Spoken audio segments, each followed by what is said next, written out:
नुमान एक हस्बैंड ने अपनी वाइफ को, जिसके साथ उसकी 9 महीने पहले शादी हुई थी, ठीक है, उसके हाथ बांधकर मुंह पे कपड़ा डालकर उसको जहर खिलाकर वॉशरूम में बंद कर दिया था और उसको मार दिया। और फिर ड्रामा ये रचाया कि भाई आपकी बेटी ने सुसाइड कर लिया। ये कहाँ पे हुआ वाकया? रावलपिंडी में।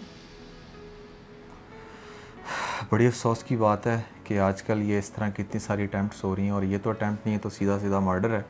और जितने भी इस तरह के मर्डर्स हमारे सामने आए हैं लेटली, आपने देखा होगा वो जिस हस्बैंड ने अपनी वाइफ को जला दिया था, उसने कहा कि किचन में आग लग गई थी, ये और हुआ, तो बाद में उसको सुसाइड का रंग देते हैं। जबकि सुसाइड जो है वो आई डोंट थिंक सो कि कोई अपने हाथ बांध के फिर जहर खाएगी, ठीक है ना। तो ये तो वैसे ही बड़ा क्लियर था कि ये एक मर्डर ही था। नुमान इसकी बाकी स्टोरी भी ऐसी है ना कि आप सुनकर हैरान हो जाएंगे कि ये मामला वाकई में हुआ क्या। अच्छा, ख़ास तौर पे ये जो इस तरह के सीन्स देखे जाते हैं ना, वो बहुत ज़्यादा साइड के इलाका में देखा जाते हैं, ठीक है। या फिर जो मर्द होता है वो बिल्कुल ही पागल होता है, बेवकूफ़ होता है, अनपढ़ जाहिल होता है, तब वो इस तरह के इकदाम उठाते हैं। हमने चाहे जितने भी इस तरह के केसेस देखें, लेकिन यहाँ पर अगर मैं बताऊँ ना, तो इस बंदे का नाम है फैसल असगर और इसकी वाइफ का नाम था हिना। अच्छा, ठीक है। तो फैसल असगर जो था नेस्ट यूनिवर्सिटी का वो लेक्चरार था, वहां पर वो पढ़ाता था। वहां से उसको निकाल दिया गया। निकाला इसलिए गया क्योंकि वहां पर उसने एक फीमेल स्टूडेंट को हरास करने की कोशिश की। कैमरास में वो चीज़ सामने आ गई। लड़की ने जाकर जो है ना वो कंप्लेन कर दी थी ऑफिस में, और फिर इसको इसकी जॉब से फारिग होना पड़ा। ये बंदा पहले से भी शादीशुदा था, इसकी पहले एक वाइफ थी, उसने भी इससे डिवोर्स इसीलिए ली थी, खुला इसीलिए फाइल की थी क्योंकि ये उसको भी फिजिकल अब्यूज़ करता था, बहुत ज़्यादा मारता पीटता था, वायलेंस करता था, गालम गलोच करता था, उस बेचारी का जीना हराम किया हुआ था। तो उसकी भी यही स्टेटमेंट है कि भाई मैं इसके पास और 4 दिन रहती ना तो मेरा हाल भी यही होता जो इस बंदी का हाल हुआ है। So once is psycho is always a psycho. बहुत कम ऐसे लोग होते हैं जो अपने आप में इम्प्रूवमेंट लेकर आते हैं।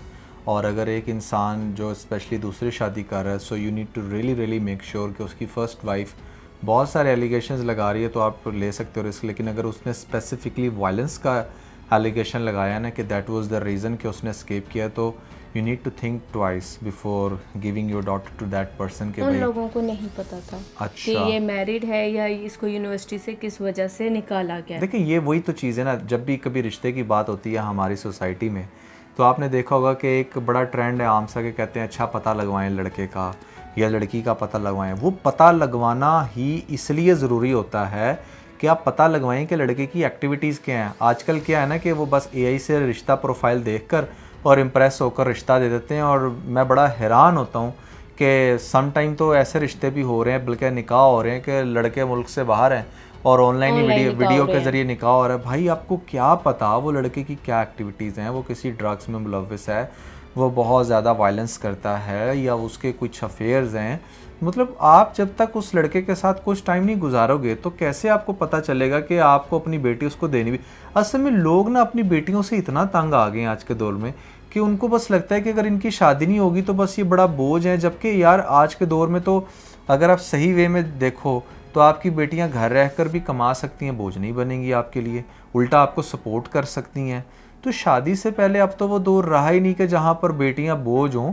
आप बेटियों को सही तरह से यूटिलाइज़ करोगे तो आपका भी फ़ायदा होगा और उनका भी फ़ायदा होगा। लेकिन शादी चाहे लड़की की, मैं अब इस नतीजे पर पहुँचा हूँ, ठीक है कोशिश आपको 20 साल के बाद ही करनी शुरू कर देनी चाहिए, लेकिन यार अगर रिश्ता अच्छा नहीं ना आया तो कोई बात नहीं, जाती है 30+ भी तो जाने दो, एटलीस्ट रिश्ता अच्छा आए तो शादी करवाओ। अच्छा नुमान, यहाँ पर यह होता है कि लड़की जो है अच्छी खासी खुश शक्ल है, दिखने में बहुत अच्छी है, उसके साथ साथ ये एक अच्छी फैमिली से बिलोंग करती है। तो ये मेरे ख्याल से 27 से 28 के दरमियान की थी या 26 से 28 के दरमियान की थी जब इसकी यहाँ पर शादी होती है। शादी पे बड़ी धूमधाम से शादी होती है, बड़ी खुशियाँ मनाई जाती हैं।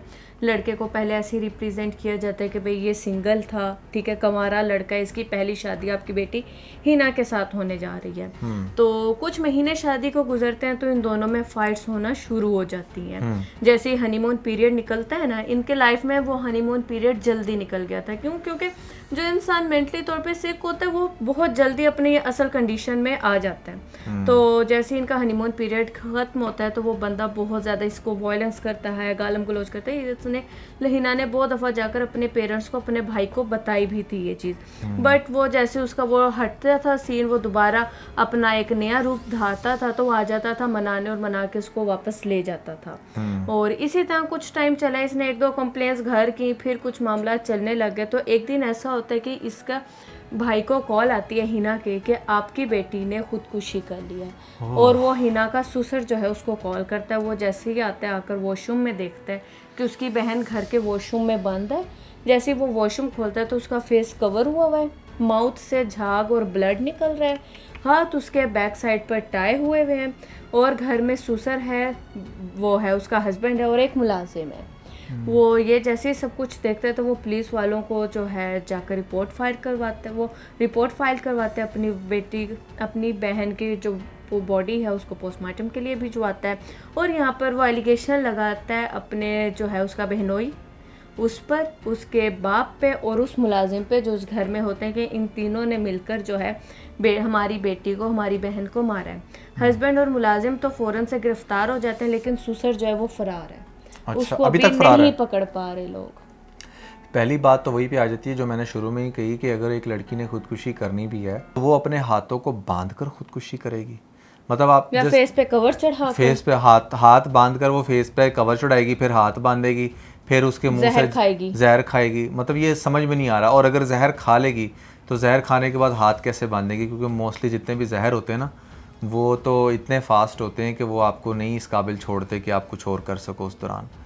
देखिए, ख़ुदकुशी जो होती है, जो ज़्यादातर हो रही हैं, वो वही वाली ख़ुदकुशी है। मैं रिपीट भी नहीं करना चाहूँगा, जो लड़कियां करती हैं, ठीक है ना, उसी टाइप की ख़ुदकुशियाँ होती हैं जिसके अंदर बड़ा क्लियर होता है कि अच्छा ये ख़ुदकुशी है। उसमें भी इन्वेस्टिगेशन करो तो पता चल जाता है कि क्या सीन बना। तो ये तो सीधा सीधा मर्डर है, और इसको इनको लगता था ये ऐसे करके, मुझे लगता है काफ़ी देर से टॉर्चर कर रहे थे उसके ऊपर, और उस टॉर्चर के दरमियान में उसकी डेथ हुई है। क्योंकि कुछ लड़कियां इतनी वीक होती हैं कि अगर आप उस पर एक्स्ट्रा टॉर्चर कर दो तो उनकी डेथ हो सकती है दरमियान में। इसलिए it's very very very important to understand कि आप कभी भी वायलेंस में इतना आगे मत जाओ जिसमें लड़की की जान चली जाए। फर्स्ट ऑफ ऑल आपको वायलेंस तो करना नहीं चाहिए। यस, आप हमेशा इमेजिन करें कि यार आपकी बहन बेटी ने भी आगे कहीं जाना है। क्योंकि एक कारमा होता है, वो रिपीट तो होता ही होता है लाइफ में। कारमा पे सब बिलीव रखते हैं। तो आप कैसे ये चीज़ सोचते हुए कि यार आपके अपने घर भी बहन बेटियां, और आप दूसरे की बहन को इस तरह से टॉर्चर करो या बेटी को, और फिर फरार हो जाओ, ऐसे नहीं होता। आप इसके ससुर की हरकत देखें ना कि वो फरार हो गया वहाँ से। इसमें तो लाजमी समझ में आ रहा है कि यार समथिंग इज़ फिशी, जो वो इस तरह से भाग गया। इन्होंने जो है ना सुसाइड की सारा वो दिखाया कि नहीं यार यहाँ पर सुसाइड हुई और उसने वॉशरूम में खुद को लॉक कर लिया उसके बाद। बिल्कुल ऐसा ही है। देखो, अब उनको नज़र आता है ना, मर्डर जो है वो एवं ही नहीं आपको दिखाया जाता। अक्सर मूवीज़ के अंदर भी जब लोग मर्डर कर लेते हैं ना तो उसके बाद वो इतना वो परेशान होते हैं, हलपरे होते हैं, उन्हें समझ नहीं आ रही। वो लोगों को लग रहा होता है कि शायद वो इसलिए इतना परेशान हो रहे हैं कि उनसे मर्डर हो गया है। इसलिए नहीं परेशान हो रहे थे, वो इसलिए परेशान होते हैं कि आप कानून से कैसे बचेंगे, हमसे कत्ल हो गया है, ठीक है ना। वो भाग रहे होते हैं। या जितने भी मर्डरर हैं ना, आपने अक्सर देखा होगा कि उनकी आफ्टर हरकतों के ऊपर लोग बड़ा हैरान होते हैं कि यार इसने उसके टुकड़े टुकड़े कर दिए, यार इसने उसको फलां जगह पर दफना दिया, यार इसने ये कर दिया, ये इतना जालिम था। वो एक्चुअली में उस टाइम इतने अंधे हो जाते हैं अपने आप को कानून से बचाने के लिए कि जो उनके दिमाग में फर्स्ट थॉट आती है ना इस बॉडी को छुपाने के लिए या बचने के लिए, वो काम करते हैं। असल पता तब चलता है जब फिर उसके ऊपर इन्वेस्टिगेशन होती है, कड़ियों से कड़ियाँ मिलाकर पुलिस उस जगह पर पहुंचती है जहाँ से उनको बॉडी मिलती है, तो उन्हें पता चलता है कि ये इसने क्या क्या कुछ किया। और फिर लोग सुनते हैं और लोग हैरान होते हैं कि यार इसने इतना कुछ कर दिया। अच्छा, इसी तरह से हमने एक मूवी देखी थी जहाँ पे एक लड़के से जो है ना अनइंटेंशनली मर्डर अटेम्प्ट हो जाता है, ठीक है, लेकिन फिर उसको वो क्या करता है कि उसके टुकड़े तो कर देता है, ब्लड वगैरह भी साफ कर देता है, लेकिन वो फ्रीज़र में वो जब उसके गोश्त को रखता है, उसके मीट को रखता है, उस लड़की की बॉडी को, तो वो फिर सोचते हैं इसका क्या करूं, तो वो आपको पता है फिर क्या करते हैं, वो जाते हैं बुचर शॉप पर जाकर उसको सेल कर देते हैं। याद है ना आपको ये सीन, जाके उसको सेल कर देता है। फिर वहां पर बकायदा वो जो है ना कसाई बनने की सारी प्रैक्टिसेस पूरी करता है। फिर उसका वो जो है ना ये बन जाती है, साइड बिजनेस बन जाता है, जिसमें वो अपने जितने भी उसके सारे दुश्मन थे उनके साथ यूं ही करता था, और जाकर मीट शॉप पर जाकर उसका मीट बेच देता था, पैसे भी कमा लेता था, और इस तरह से वो सारा करता था। लेकिन फिर भी वो पकड़ा गया, क्यों? क्योंकि किसी नाली में से, किसी ड्रेन में से जाते हुए किसी ने खून देख लिया था। तो आप कोई भी क्राइम कर लो, आप जितना भी स्मार्ट बन जाओ, आप किस भी तरह उसको छुपाने की कोशिश करो, कभी ना कभी तो आपका गुनाह सामने आता है, क्योंकि गुनाह कभी भी छुप नहीं सकता। बिल्कुल ऐसा ही है। और ये बड़ा दर्दनाक वाक़या है जिसमें आप देखें कि 9 महीने पहले उसकी शादी हुई थी। और वैसे भी आप देखें ना कि 9 महीने की शादी क्या होती है? अभी ऐसा लगता है अभी 4 दिन पहले आपकी शादी हुई अरीज, है। पता क्या बात है, ये जो इस तरह के लोग शादियां करते हैं ना, ये सिर्फ फैंटेसी बेस्ड शादियां होती हैं। There is no love in between. देखें, आपने कहा ना कि उनकी शादी के बाद फ़ाइट शुरू होगी, हर कपल की होती हैं। फ़र्क सिर्फ ये है कि जो प्यार होता है ना वो आपको बचा जाता है।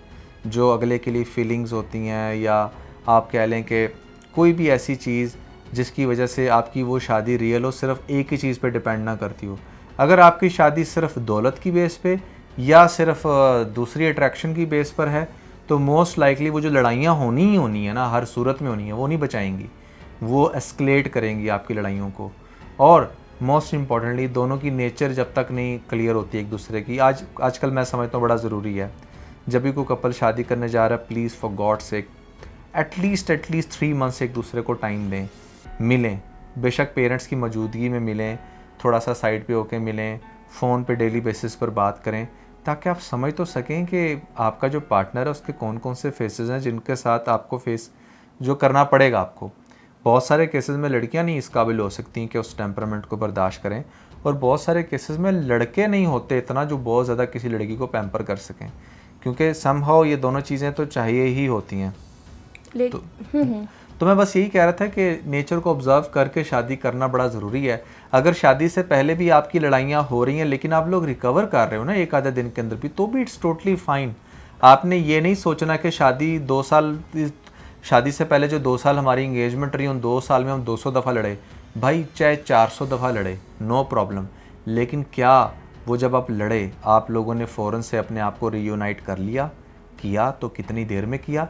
बस वही होगा, शादी के बाद भी कुछ अलग नहीं होगा, ये बात ज़हन में रखें। लेकिन यहाँ पे आई टोटली अंडरस्टैंड कि कुछ फैमिलीज़ ऐसी होती हैं, मैंने अपनी आंखों से भी देखी हैं, कि जिनकी जो है ना शादी तक, निकाह तक बेटियों को सख्ती से मना किया जाता है, कि उनके पास मोबाइल्स भी होते हैं, सोशल मीडिया हैंडल्स भी होते हैं, बट उनको पेरेंट्स की तरफ से सख्ती होती है कि आपने अपने फियांसे के साथ बात नहीं करनी। तो उसमें शादी के कुछ फेजेस होते हैं। पहला बेबी तक आपका चलता है हनीमून पीरियड। आपको एक तो हनीमून पीरियड में अंडरस्टैंड कर जाने के क्या हनीमून पीरियड आपका कितना लॉन्ग लास्टिंग है। वो 1 ईयर का है, 2 ईयर का है, फर्स्ट बेबी तक है, सेकंड बेबी तक है, क्योंकि नॉर्मली वो फर्स्ट बेबी तक चलता है आपका हनीमून पीरियड।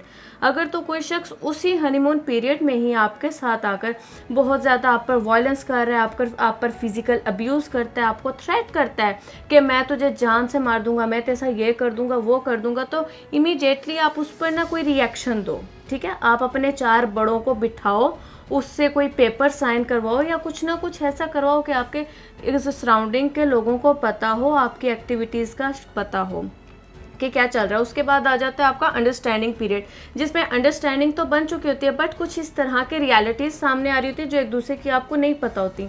आप उनसे भी निकल जाते हो, तो आपका जो रिलेशन होता है वो और ज़्यादा जो है ना वो स्ट्रॉन्ग हो जाता है। और फिर आपका जो फेज़ आता है ना वो ये आता है कि यार आप एक दूसरे को उनके फ्लॉज के साथ, जो भी उन दोनों में कमियां हैं, क्योंकि इंसान है, इंसान में कमियां होती हैं, कोई भी फरिश्ता नहीं होता। जो थर्ड स्टेज होती है ना वो होती है वो फ्लॉज को एक्सेप्ट कर लेना, कि आपका पार्टनर जो है अच्छा है, उसमें अगर जो है वो 70% अच्छाइयाँ तो 25% बुराइयाँ भी हो सकती हैं। आप उसको एक्सेप्ट करके अपनी लाइफ को एक टोटली न्यू फेज़ दो। और जो फोर्थ होता है वो फिर आप एक्सेप्ट कर लेते हो, लव हो जाता है आपकी लाइफ में, और फिर आपकी शादी जो है वो ऑनवर्ड टिल डेथ चलती है। तो ये एक नॉर्मल कपल्स के फेज़ होते हैं। 4 जो मैंने रीड किए थे ये इसी तरह होते हैं। तो अगर आप लोग भी वो इमोशनल इंटेलिजेंट बुक पढ़ें तो उसमें भी आपको ये 4 फेजेस दिखाए जाते हैं, बताए जाते हैं, बहुत अच्छे से डिस्कस किए जाते हैं, जिस पर आपने अपने जो है आपका पार्टनर है, चाहे वो मेल है या फीमेल है, उसकी साइकी को अंडरस्टैंड करना है कि वो किस टाइप का है। और सबसे ज़्यादा जो होते हैं ना क्रिटिकल सिचुएशन होती है वो होती है कि हनीमून पीरियड में ही आपके पार्टनर का चेंज हो जाना। वो बहुत सा, अगर आपकी लव मैरिज है तो वो आपका 4 साल भी चलता है, उसके बाद आकर चीज़ें ओपन होना शुरू हो जाती हैं, 5 साल भी चलता है, 2 साल भी चलता है। बट देखें कि हनीमून पीरियड में आपका हस्बैंड आपको कैसे ट्रीट कर रहा है। इसलिए कहते हैं कि फर्स्ट प्रेगनेंसी लड़की की ज़िंदगी की बहुत अहम होती है, पोस्टमार्टम बहुत ज़्यादा अहम होता है, तो उन सब में अपने पार्टनर को जज करें। बिल्कुल आपकी बात ठीक है। ये एक हिडन ट्रायल है, मेरे ख्याल से हर पार्टनर दूसरे से डिफरेंट होता है और आपको खुद से ऑब्जर्व करना है कि आपका पार्टनर चाहे वो मेल है या फीमेल वो किस कैटेगरी में फॉल कर रहा है और कितना इजी है आपके लिए अपनी ज़िंदगी उसके साथ गुजारना। क्योंकि ये भी मैं नहीं कह रहा कि चाहे कुछ भी आपको अपने पार्टनर के साथ एडजस्ट करना ही करना है, क्योंकि बोथ हस्बैंड और वाइफ दोनों के केस में समटाइम आपको इतना ही कोई फजूल पार्टनर टकरता है कि आप वाकई में उसके साथ नहीं चल सकते हैं, ठीक है ना। तो बजाय इसके कि आप बहुत ज़्यादा वायलेंस पे उतर आएँ या आप बस इसी चीज़ पे रहें, इवन कि मैं समझता हूँ कि अगर शायद इसकी सेकंड मैरिज थी और सेकंड मैरिज में लड़की बहुत ज़्यादा इसको तंग कर रही थी, मैं इमेजिन कर लेता हूँ, या कोई भी ऐसी हरकत कर रही थी जो उसके लिए काबिल बर्दाश्त नहीं थी, तो भी मेरे ख्याल से इट वाज ऑलवेज बेटर कि यार you should go for third marriage, ठीक है ना, रादर देन कि तुम उसके ऊपर इतना जुल्म करो या तुम उसी कि तुम उसी के उसको चेंज इस तरह से। देखो कुछ तो लड़कियां खुद से चेंज होना पसंद करती हैं एज़ पर देयर पार्टनर, उनको अच्छा लगता है कि जैसे उनका पार्टनर उनको जिस भी मोल्ड में रखना चाहता है या जैसे वो चेंजिंग्स चाह रहा है वो करें, क्योंकि उन्होंने ज़िंदगी गुजारनी, उनको ये चीज़ अच्छी लगती है। लेकिन कुछ लड़कियां ऐसी होती हैं जो बस अपनी पर्सनालिटी में स्टिक होती हैं, they don't want any changes, उनको नहीं अच्छा लगता कि उन्हें कोई भी कुछ कहे रिगार्डलेस देयर ड्रेसिंग या फिर किसी के साथ मिलना उठना बैठना या घर में एक सर्टन तरीके से रहना, उनका एक ही स्टाइल होता है और वो उसी के साथ जीना पसंद करती हैं। ऐसे केस में आप ठीक है अपने पार्टनर को समझाएं, लेकिन वर्स्ट केस सिनेरियो प्लीज़ आप उसको छोड़ दें, जान से मत मारें, क्योंकि आपके पास कोई राइट नहीं है कि आप अपने बेटर हाफ को इस तरीके से ट्रीट करें कि जैसे उसकी लाइफ की तो कोई वैल्यू है ही नहीं। सो या it's a very painful incident. I hope कि इससे बहुत सारे लोग सीखने को उनको मिलेगा, स्पेशली जो कपल्स हैं। आप लोगों में से बहुत सारे लोगों की फ़ाइट्स होती होंगी, प्लीज़ देखा करें इस तरह के वाक़यात को, ताकि आप अपने पार्टनर को वैल्यू दे सकें। हीट ऑफ द मोमेंट में कभी भी किसी से कुछ भी हो सकता है, ज़िंदगी के किसी स्टेज पे भी हो सकता है। आपको वो एक अंकल याद होंगे जिन्होंने 60 साल की उम्र में अपनी वाइफ का जो है वो मर्डर कर दिया रॉड मार के। तो देयर इज़ नो एज जहाँ पर आप अपने पार्टनर को किसी भी एंगल से हर्ट कर सको। So you always need to tell yourself कि नहीं यार, this is my red line और मैंने इसको क्रॉस नहीं करना। It's not about your partner, you have to build something inside yourself कि नहीं यार, मैंने अपने आप को यहाँ पर ला के ब्लॉक करना ही करना है, चाहे कुछ भी हो।